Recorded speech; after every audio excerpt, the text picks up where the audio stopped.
of decorating for me is actually changing out my closet from my summer clothes to my autumn clothes. I feel like that just gets me in such a good vibe for autumn, seeing all my cozy sweaters and the knits and the warm weather things. So I definitely have to trade out my summer wardrobe for my autumn wardrobe. I start by removing a lot of my summer clothes from the closet. Anything that is super summery in color, a lot of my strappy little tank tops and stuff, I go ahead and remove those. I remove a couple sweaters too, but they are sweaters from our local baseball team, and baseball is no longer in season as we approach autumn and into winter. So I go ahead and pull those out of the closet along with any pants that I feel are not autumn, and I pull all of my autumn clothing out and I start putting that in the closet. There are some pieces in my closet that transition from season to season, so I don't start from a completely blank wardrobe at the beginning of a new season. I just go through and pull out things that I don't want and then add the things that I do want. And I tend to do this about every 3 months because I live in a part of the world where we definitely have all 4 seasons true to the seasons. And the things I would wear when it's 110 degrees out in the middle of summer are not the things I'm going to wear when it's 40 degrees out or when it's 20 degrees out. So I definitely have all sorts of clothing for the different seasons and the different weather. And also my color palette changes just slightly from season to season. I pull out a lot of mustards and oranges for autumn, and then in summer it's mostly pink, and my wardrobe transitions a little bit from season to season like that with the different textures and colors and heaviness of the clothing. Then I'm headed to the apple orchard with my best friend and her baby. We were supposed to have another one of our friends join us, but she ended up not being able to make it that day. But since we had reservations anyway, we went ahead and went. And on my bucket list for autumn this year was to go to a new apple orchard. That did not happen. We went to the same apple orchard we usually do because the one that I was thinking we would go to that I wanted to try out, it actually was all booked up for that weekend. Little buds would be so pretty in flower arrangements. Like, you see how cute they look next to each other? Yeah. Like berries. They're so pretty. There's a bee. This is one of the varieties I planted at your house. Maybe we planted them so late they didn't have time to get very tall. Peekaboo! One is super big, but it's a lot more bright. It's kind of like that bright purple. Yeah, but this is all the same blend. Oh, okay. This is called, I think it's like a Sensation. Oh, that's very pretty. So we ended up going to our tried and true favorite spot, and that's always nice because it's out in the mountains and it's just a really lovely drive and day out of town. I'm trying to find those small ones. Oh, okay. That tastes really sweet. Mommy, that one looks really sweet. All the different apple varieties and lots of fun with my friend and her son. He is just the best. I remember holding hands with him on this day, and we were kind of walking down the path together between the apple trees, and I looked back at my best friend and I was like, I think when he gets married one day, I'm going to be sitting in that front row.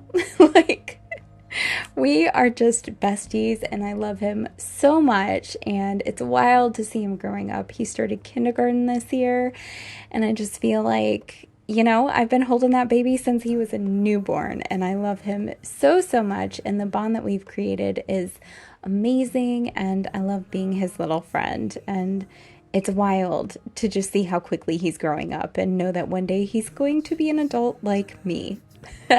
That is definitely a surreal thought. While we were at the orchard, we also picked up apple cider slushies, one of my favorites. Oh no! Oh, the rollaway apple. That's a good one. It's because I was getting it and then I was gonna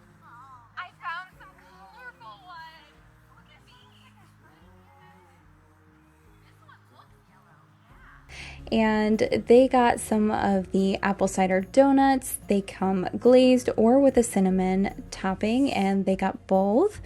But being gluten-free, I did not partake. I'm gonna have to learn a recipe to make my own apple cider donuts that do not have any of the gluten. Overall, it was a lovely day though, and I told her that since we were driving so far away anyway, I wondered if we could stop at a small town and just kind of explore some fun autumnal vibes. So we are done with apple picking, and we stopped at a small town on the way home because my friend has an electric car and it needs to charge. And we stopped at the charging station, and there's this amazing playground next door, which is great for the kiddo.